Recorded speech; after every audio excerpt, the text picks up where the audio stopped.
Hello and welcome. Thank you for taking time to join today's panel. The objective of this panel, A Different Kind of Beast, Addressing Humanitarian Challenges Through Cross-Sector Partnerships, is to share perspectives and lessons learned from working in a cross-sectoral partnership and how to leverage capacities across humanitarian and development organizations and the private sector with very different backgrounds, areas of intervention, objectives. We'll be drawing in this panel from the experiences of Partnering for Change, a partnership between Novo Nordisk, the Danish Red Cross, and the International Committee of the Red Cross to improve access for chronic care for people affected by humanitarian crisis. My name is Christina Husen. I'm a director at FSG, a nonprofit advisory firm that has followed the partnership closely over the years, and I'll be the moderator for today's session. I am joined by an eminent panel, Dr. Yassine Al-Mouri, President of the Iraqi Red Crescent, Mia Bülow, Global Access to Care Lead at Novo Nordisk, and Senior E. Addison, Head of International Operations and Programs at the Danish Red Cross.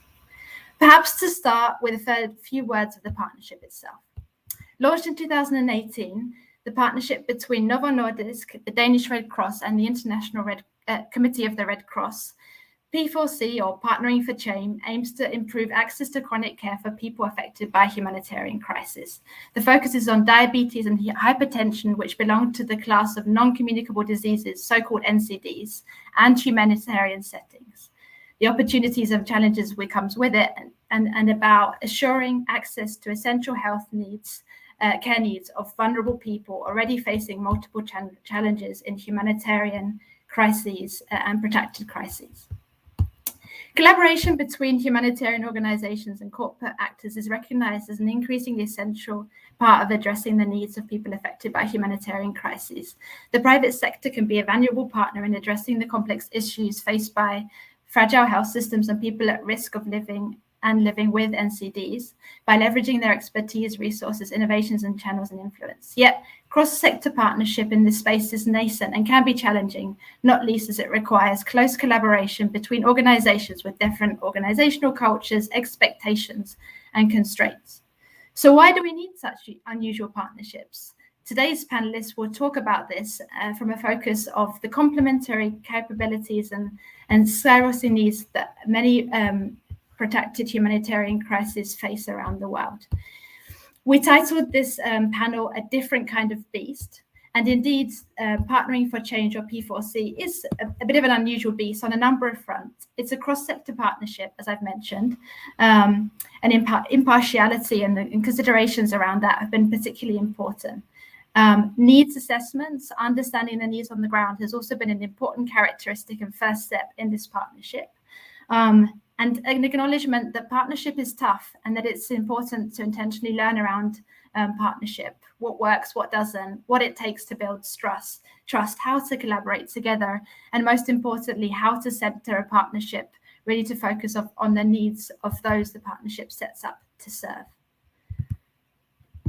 Hopefully that's enough for an introduction, and without further ado, perhaps before we dive in and hear from our individual panelists, just getting a bit of a pulse check for the audience and who we have listening today. So we'd like to post one question into the poll right now to get a sense for who we have listening. So the question for you, audience, is: do you have experiences with working in cross-sector partnerships with joint decision-making? Particularly interested in those of you working in the humanitarian setting, of course.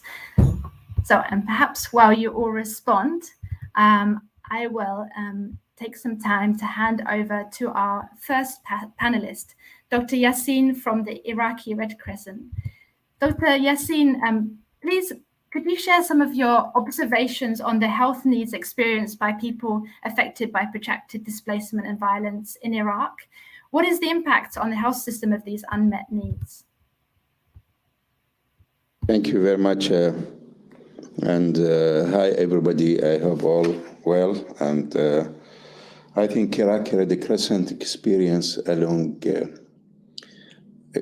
protracted crisis, and let me say it is not recent, but since 1980s, when Iraq had a war for 8 years with Iran, and then the Kuwait invasion, and then the American interventions, and we ended up with ISIS attack on several Iraqi towns and cities.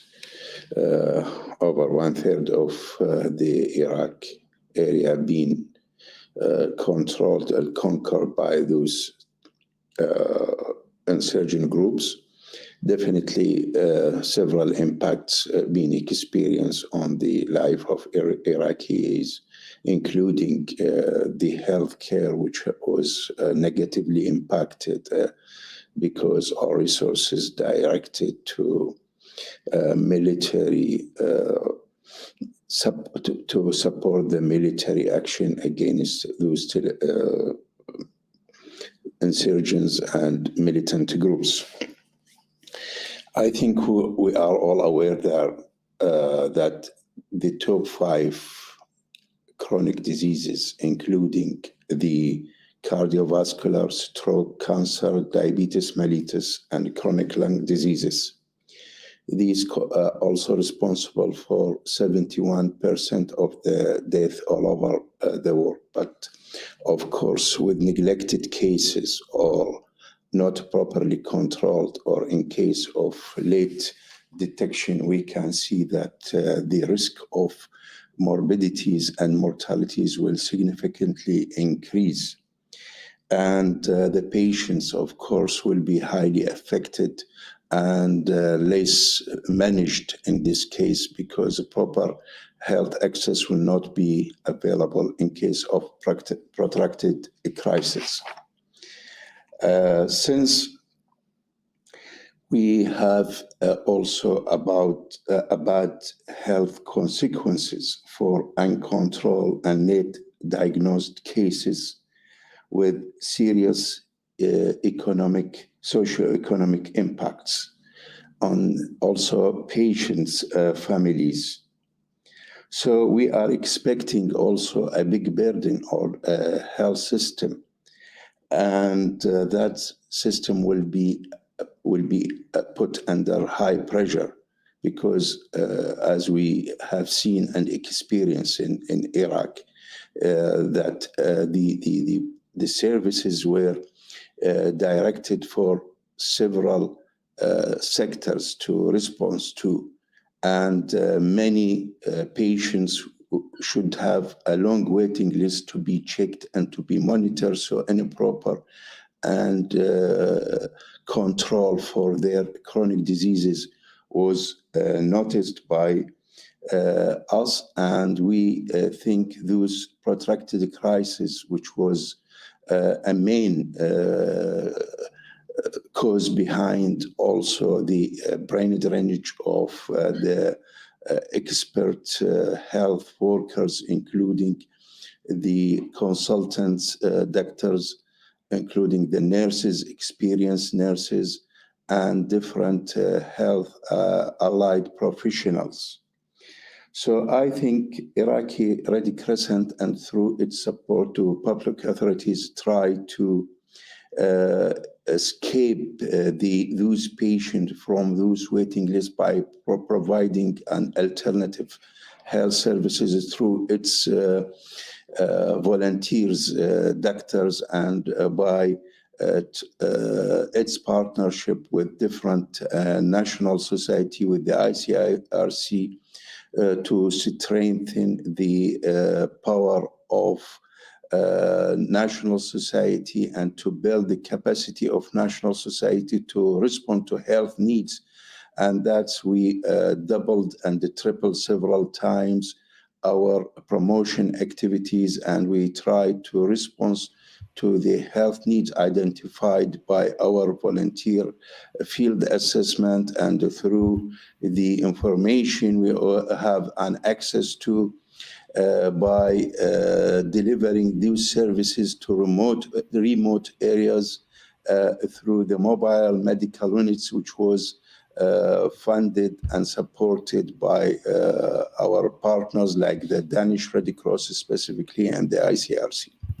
So in cases of protracted crisis, I think national society can play a significant role especially if it is supported by its partner and the local actor, which is by all the mean, is the present and sustainable capacity.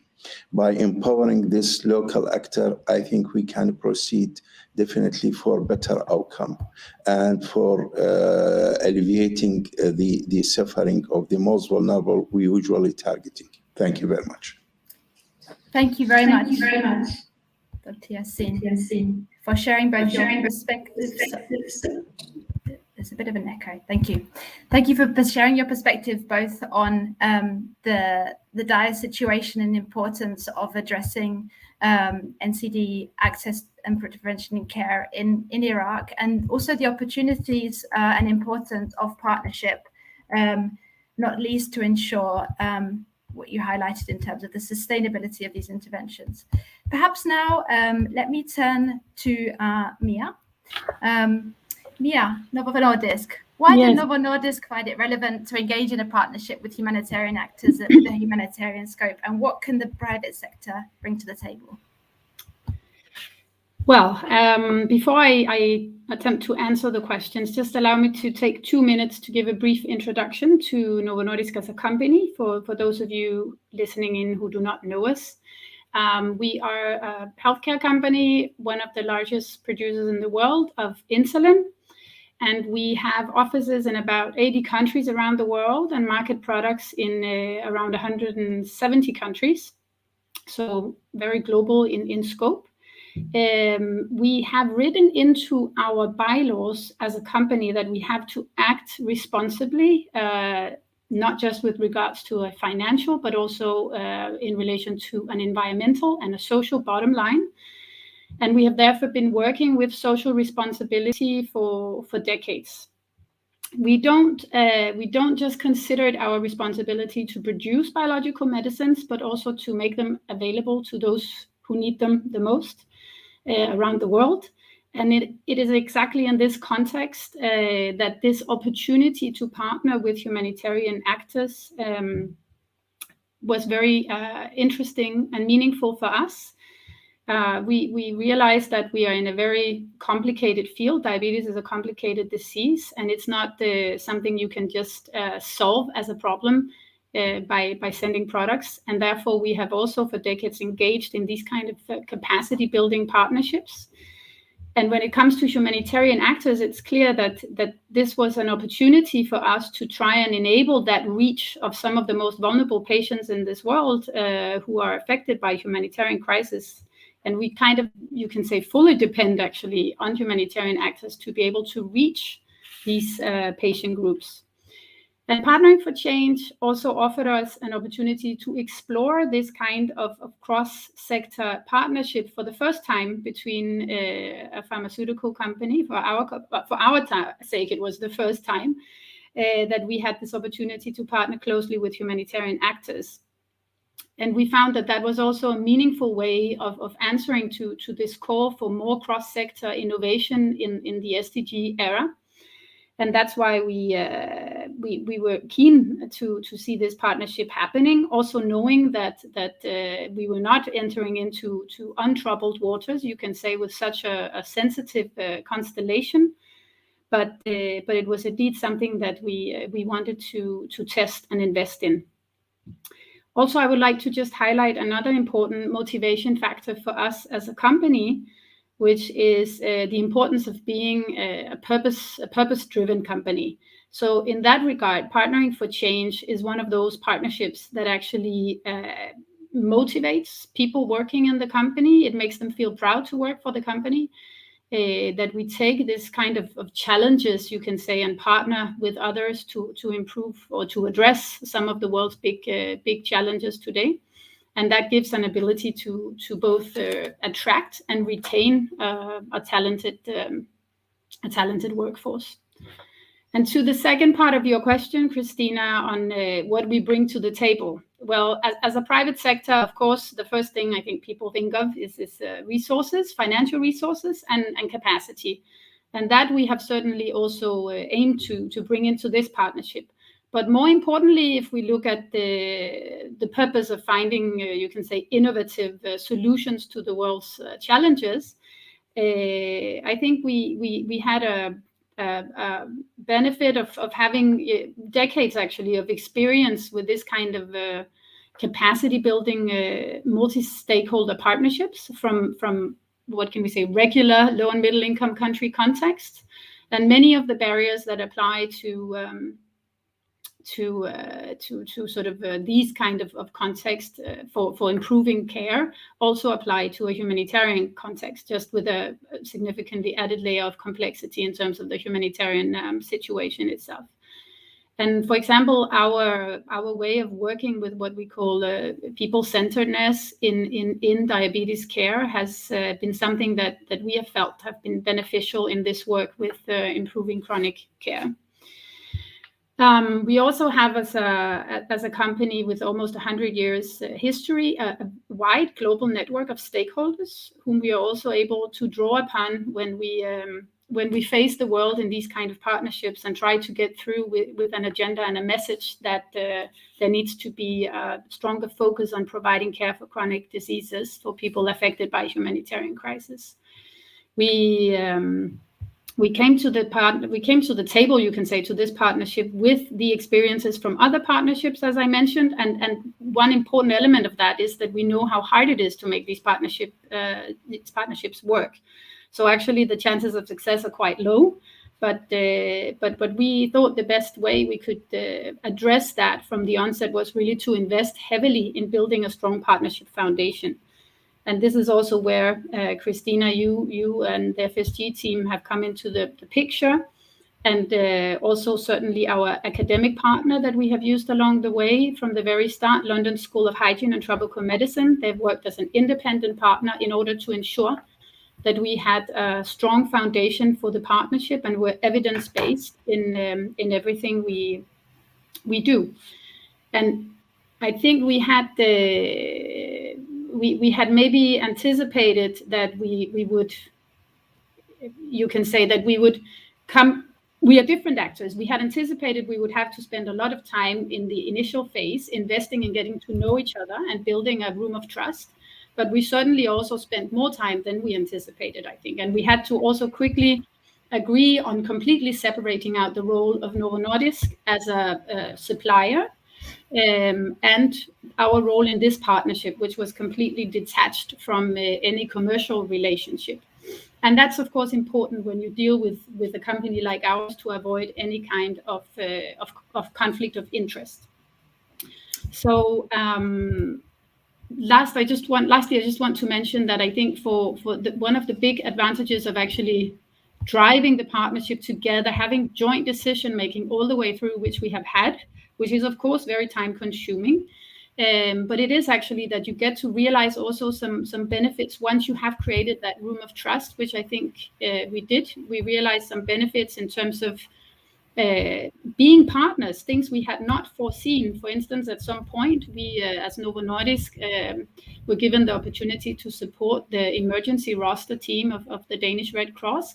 These were not elements that we had foreseen within the actual realm of the partnership, but it was opportunities that arose along the way, and we managed to leverage those opportunities, which was a great advantage, or something that has brought us further than we had anticipated, I would say. Thank you, Mia. Here, Christina, to respect time, but yeah. Thank you. Perhaps we can turn to Senior.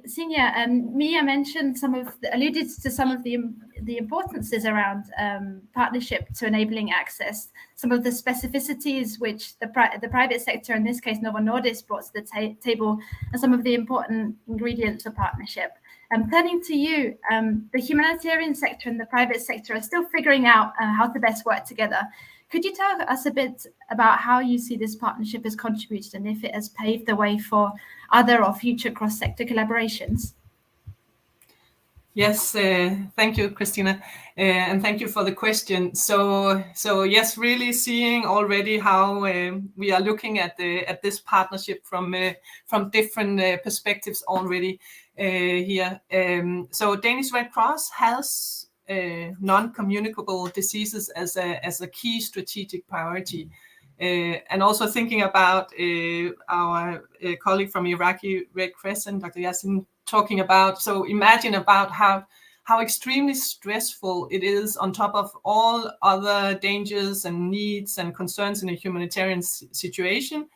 You need to find a way to ensure continuity of care and access to medicine for a serious chronic condition. So these are really serious humanitarian needs and concerns. And also knowing that the conflicts and the humanitarian crisis of today, they are increasingly complex and often protracted. So they're characterized by this huge gap between the humanitarian needs and the capacity of the governments and of us, the traditional humanitarian actors, to respond to and cover those needs. So that gap cannot be addressed by any one actor or any one sector alone. So this is really the point of departure. We engaged in finding a way to cover this gap through this cross-sectoral partnership. It's what the Partnering for Change is about. And if we look at this partnership and the mix we have in the partnership, we have a joint vision and objectives. We have trust building.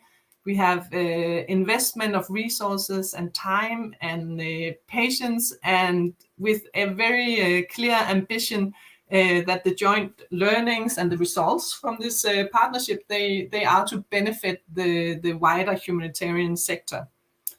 And just to jump to that already, the partnership has already built evidence and is contributing to the improvement of interagency guidelines for the sector on standards for chronic care in humanitarian settings. So for Danish Red Cross, I really do think that this partnership is opening up and paving the ways for similar partnerships. So partnerships where we are not just looking at the individual interest or at the output or the project, but really looking at joint vision on synergies that go beyond the individual partner and organization. So and really this benefiting the wider sector. And in this way, I think we are looking to this partnership as an example of the complexities, saying how the complexities and challenges of cross-sectoral partnership can be navigated. But I also think we have learned, or we are looking at it in a way that's saying it's not just for any problem or concern that you will enter into such a partnership. You really need to look at a bigger picture problem if investing in this.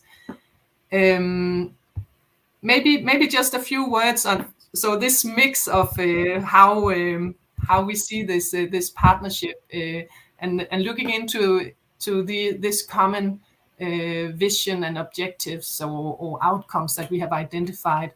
So we, as Mia also was referring to, we have, of course, obvious differences. We have different cultures and ways of working. So our very strong joint vision and related outcomes, they have benefited us in order to sort of keep a continued reference point and keep the direction of the partnership on course. And not least the vision. So the vision is about all people living with NCDs and humanitarian crisis, having access to the care they need, but also bringing that or operationalizing that into more specific long-term outcomes, operational research, advocacy. That is something that really takes time, but and requires a significant investment from the different partners involved. But I think we can see that we already are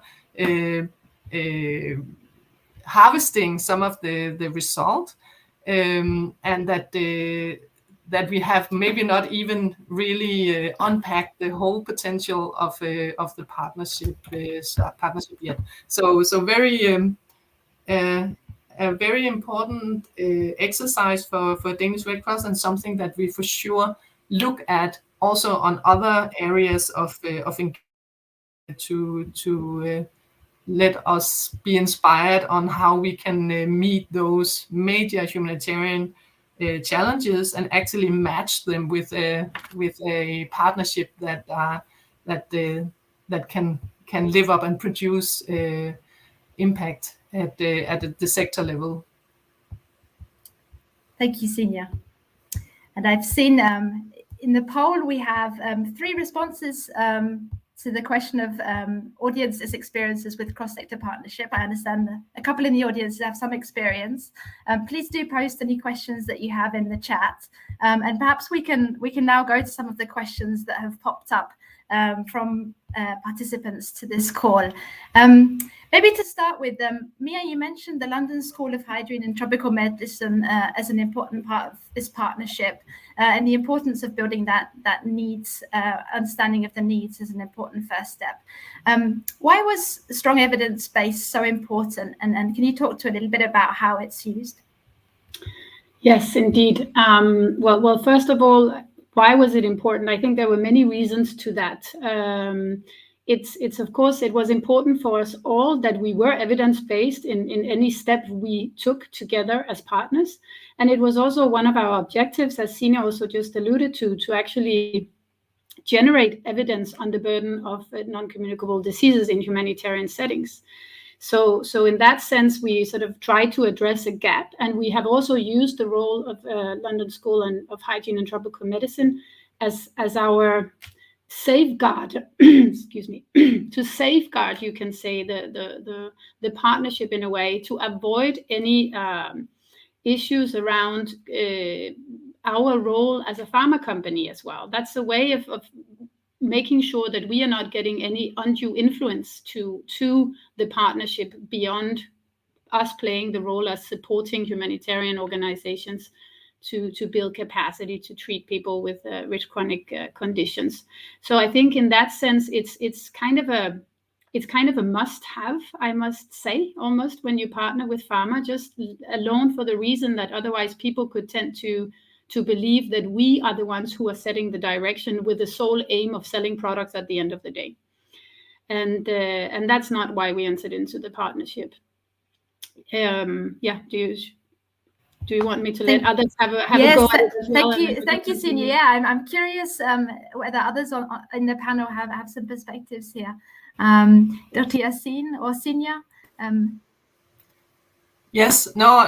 I also would like to talk a little bit about that angle, because we were setting up the partnership. We were very much aware of this potential challenge or something that we needed to bring in the forefront, and for sure be very transparent and very open about it. Surface this potential challenge, and not covering it up in a way. So engaging with, for instance, FSG and with the London School of Hygiene and Tropical Medicine and other research partners in Lebanon and in Iraq is exactly a level or a way of mitigating and those challenges, and make sure that we are actually working on an evidence-based foundation. So I think that has really brought quality to the partnership, and something that you can make sure that the discussions that we have amongst the partnership, they are being sort of lifted, or there are some other reflections and perspectives that are ensured to be brought on the table, and it gives you an opportunity to show and to argue how to move forward based on both an external view on your partnership, but also on this very solid research element of the partnership. I really do believe that this is one of the strengths of bringing these elements together, and it does make a big difference to stand on those research evidence when we talk about the partnership and the findings that we have achieved so far. So super important element in such a big and ambitious partnership. Thank you, Sinja. Dr. Yassin, any reflections on the role of research and the importance of research and how it shows up in these types of partnerships? I think you're on mute, Dr. Yassin. Sorry, thank you very much for this question. And I think, yes, in Iraq, we have many challenges, including the challenge of access, because it is a serious issue. 1/3 of our population has no proper access for healthcare. And I think for us, we think all the time how to make the partnership valuable and reaching to achieve what we are targeting to make these accesses available for all those who are not able to have any kind of access for healthcare, or even if they have the access for healthcare center, they don't have access to medicine in some time, proper medicine. So I think evidence-based researches can prove our access and can prove the access of our partners to the real target group we are aiming to alleviate their suffering all the time.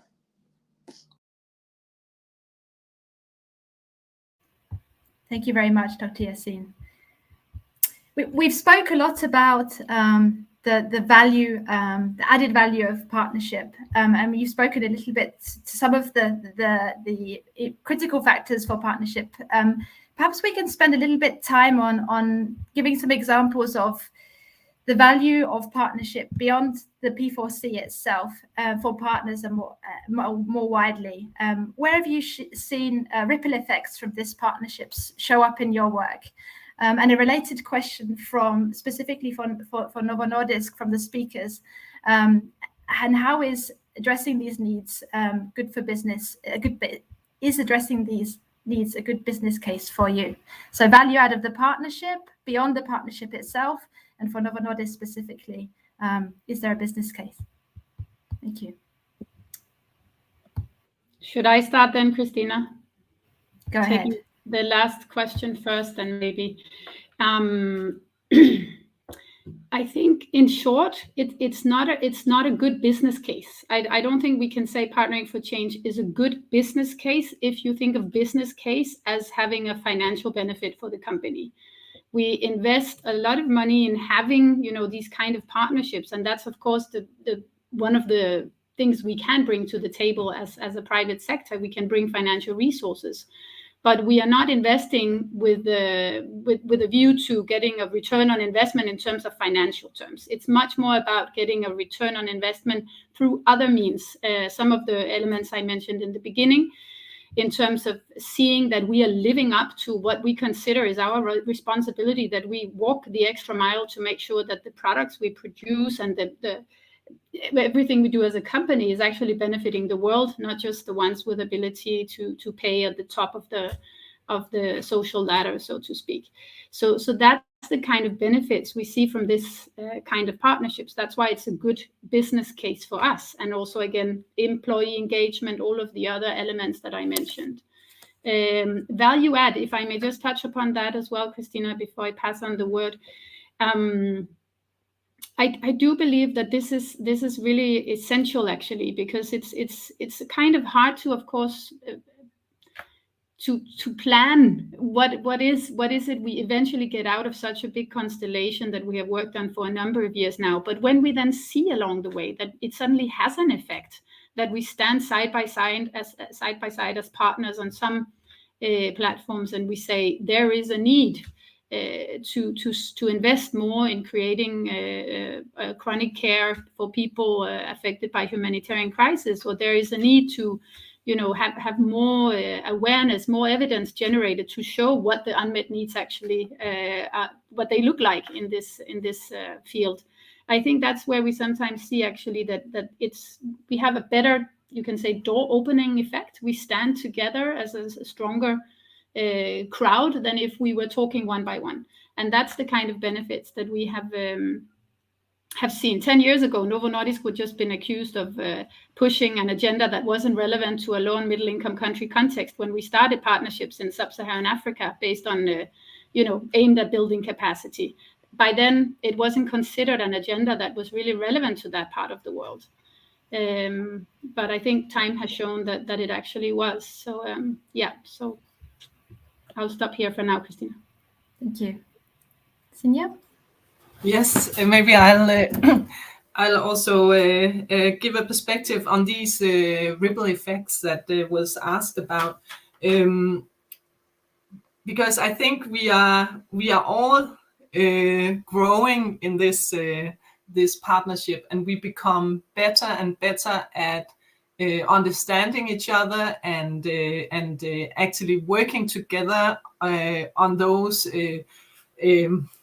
on co-creating what it is that we can do together.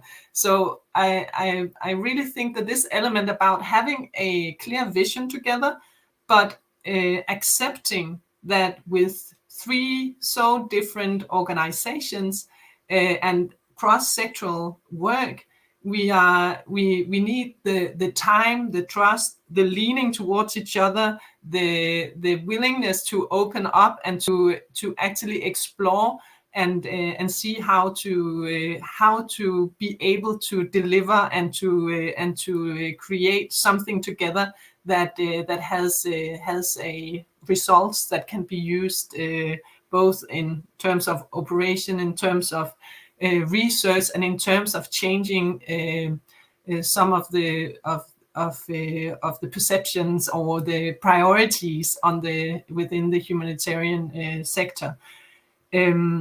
So this, if I think about Danish Red Cross, when we started this partnership and today, we have grown and learned how to work together with Novo Nordisk and ICRC, and this we can take with us in other contexts and in other partnerships.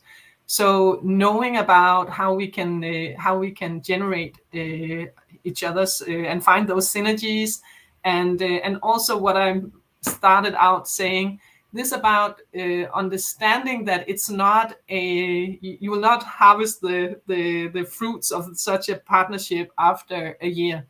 It takes time. So you need to do this, invest in such partnership where it has it matches the ambition, you can say, and it in order for it to make sense. So I do think it has ripple effects, but also both in terms of opportunities, potential, and but also in terms of learning in what it takes to actually have such a partnership together. Thank you, Sinja. So the importance of trust and learnings for other partnerships and replication. Thank you.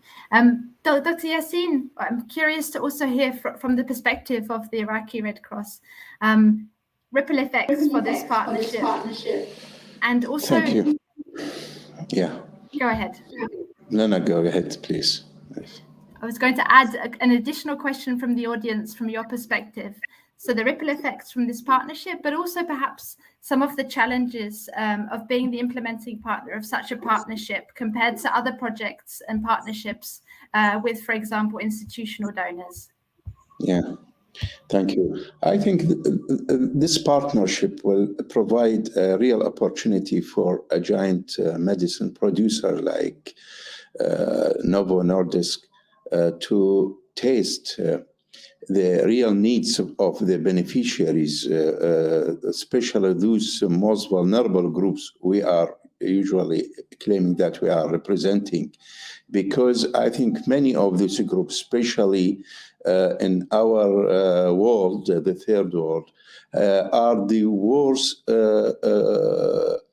patients since they have been lately detected, and they are suffering of complications, so they have higher morbidities than other groups of people and other parts of the world. So I think many patients, they have no access for medicine because they cannot afford the prices in many cases. And I'm afraid those people, they will not have a proper access for the updated medicine. So, and also they will have, and I'm witnessing that, unfortunately, in many parts here in Iraq, and they may suffer of negligence, even from the families, because all we are aware, the people who are living with the non-communicable disease,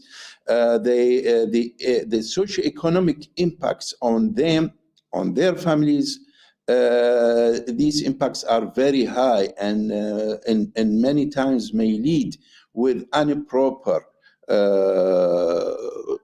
control to early deaths. And I'm sorry to say that we have a high incidence of this because of improper control, because of lack of access to the update medical products. So I think this will provide, as I mentioned in the beginning, a good opportunity and a unique opportunity, since this partnership with the Red Cross, Red Crescent, which we usually work to serve and work to alleviate the suffering of the most vulnerable. Thank you. Thank you very much, Dr. Yassine. And perhaps taking that, to quote you, tasting the real needs of populations, if we take that away as one important part, learning of this partnership as well, perhaps another round of questions to you all related, and perhaps this will lead us nicely to wrapping up as well a little bit. What would it take to enhance the partnership further? So what is it that those learnings that you take with you going forward from a partnership perspective and bringing and working across sectors? This is a question for me also? Please, if you would like to start, yeah. Of course. Thank you very much. Yes, I think better partnership is by understanding each other better. And in this case, we'll have better partnership. And of course, we, as a national society and as a movement in general, we are working according to the principles we usually believe that is the best way to approach and to mitigate the impact of disasters. And as a national society in Iraq, we feel that our partners in the private sector, they usually face what we are usually putting on the table in front of them, that no expected gains from this partnership. The only gain is the vulnerable gains. That's it.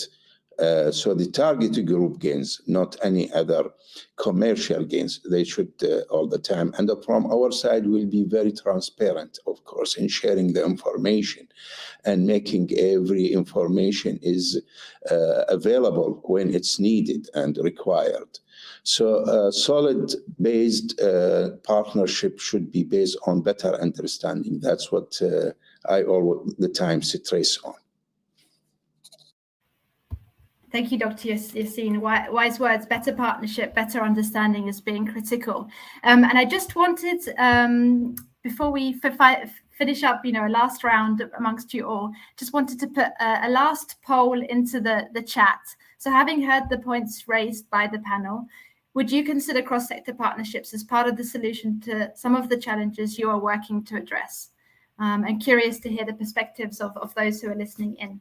But perhaps we can continue this last round in terms of what you take away from this partnership over the last years, and looking ahead, how you would bring these learnings into new cross-sector partnerships. And looking to either Signe or Mia to take us this next question. Yeah, I could have a first perspective on it. So first, maybe staying within this partnership, because it develops over time, and it has it is being operationalized different places, and I can only agree and really think it's a strong sentence that of course this is to be measured against the target group gains, so, and which is the whole vision about the partnership, but also looking at, so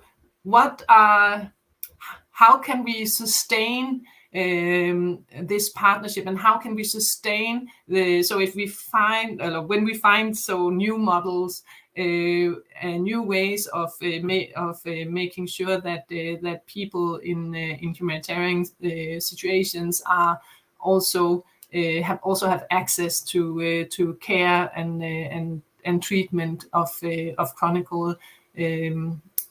diseases. How do we develop a sustainable way to fund that, for example? That could be one of the elements that we would look into, maybe going ahead saying, yes, we find new models of care, but how do we also take on the challenge and the task to make sure that we have sustainable financial models for that as well. So that may be within our partnership, and then for sure, I think I alluded to it already, but we are looking at these partnership in other sectors as well, and particularly this strong blend of both having private and humanitarian sector and the research component, that it really it can generate some real results for the vulnerable and for those beneficiaries that we want to be there for. So yeah, exciting. Thank you very much, Signe. Mia, perhaps you want to go next, and I think there's an additional question from the audience in terms of whether the research findings are published and accessible. So maybe you can answer that as well at the same time. Yes, yeah, that fits well with what I just wanted to start with, actually, because I think when we discuss the element of sustainability, I again think that it's super important that we have set up the partnership in this way, that we are relying on London School of Hygiene and Tropical Medicine to guide us along the way and to set the direction with evidence generated on the ground in different contexts. And I mean that in the way that, you know, we cannot sit far from where the action is happening, of course, and say what is the best way of proceeding in order to improve access to care. But that is exactly why we also have, from the partner organizations, people working on the ground to assess the possibilities and assess status quo, and then also the academic partners, both locally and a global level, that then try to look at what are the most sustainable models of care, what is realistic in a given context. I mean, providing chronic care to people in low resource settings is already challenging. Left alone when you add that layer of complexity of a humanitarian setting with insecurity, people being displaced, on the move, maybe even, how do you do that? I mean, it's not fixed in a doctor's consultation in 5 minutes ever when you have a chronic condition. So how to navigate all this uncertainty, lack of resources, high prices, as was mentioned, which is also a problem. And that is also one of the reasons why we find that it's the best way we can try and add to sustainable, innovation of sustainable solutions, by listening in, as Dr. Yassin also said, getting it from the horse's mouth. What are the problems and what can we do? Also, what can we do as a pharma company beyond the scope of the partnership? We have learned a lot from our partners that we can take with us, even in setting up our own structures. How do we best serve, for example, humanitarian organizations when they try to provide chronic care to the people that they serve? What can we do as a company to make it easy for us and for them, not least, to get their hands on the insulin that they need for these patients? And of course, I wish it was so that the price we set is the price that the patient get at the end of the day. But I'm afraid we all know that that's not the case. Even in these circumstances where we give products away for free, it's a long supply chain, and the price often, even if it's a low cost price at the beginning of the chain, will be maybe tenfold higher than at the end of the day when it reaches the patient in a given context. So there are many elements also beyond, and I think this is the value of it, that we can draw out learnings beyond the exact partnership objectives as well. And I hope that will make us, in the long run, both collectively as a group, as Sina also alluded to, but also as individual actors, able to pursue those more sustainable solutions going forward. And there was a queue on availability of products, of research, right, yes. Christina? Yes. Yeah. I wanted to, I don't know if it's possible in the chat for those who are controlling it, but maybe to insert the page of the partnership itself, the web page that was developed for the partnership, where we will along the way be publishing any resources that comes out of the research work that is headed by London School of Hygiene and Tropical Medicine, and then maybe also their own site that they have created to try and gather resources of relevance to the NCD agenda in humanitarian context, where I think they will publish along the way all the work they're doing. And we know that there are quite a few publications in the pipeline, in the peer review process, as far as I understand. So hopefully that will also add to sharing the lessons of this partnership as we set out to do. Super, thank you. And given that you were so efficient in that last round, we've actually got a little bit more time. So just going back to the poll, and given that I think there are a couple in the audience who've mentioned that they would consider cross-sector partnerships moving forward. Perhaps any advice that you would have to organizations, individuals looking to embark on and think about cross-sector partnerships to address needs in humanitarian settings moving forward? Any advice that you would have to individuals and organizations working in this field?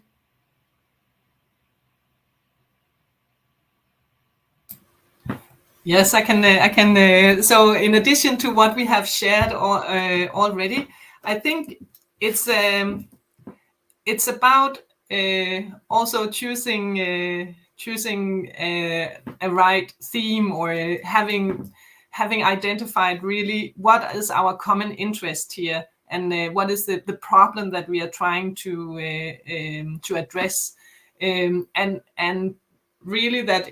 Of course, we are in the business of looking at complex social and humanitarian problems, but really, of course, you shouldn't go down this road for something that you can easily fix yourself, or you can easily you have the capacity as an organization to address all sector. So because of the it's really an opportunity, and you can do much in such a partnership, but you really also need to address a challenge that merits the investment that you have in each other and in the partnership as such, because co-creation takes time, and it is something that you need to set aside resources for. So it doesn't come by accident or just by itself.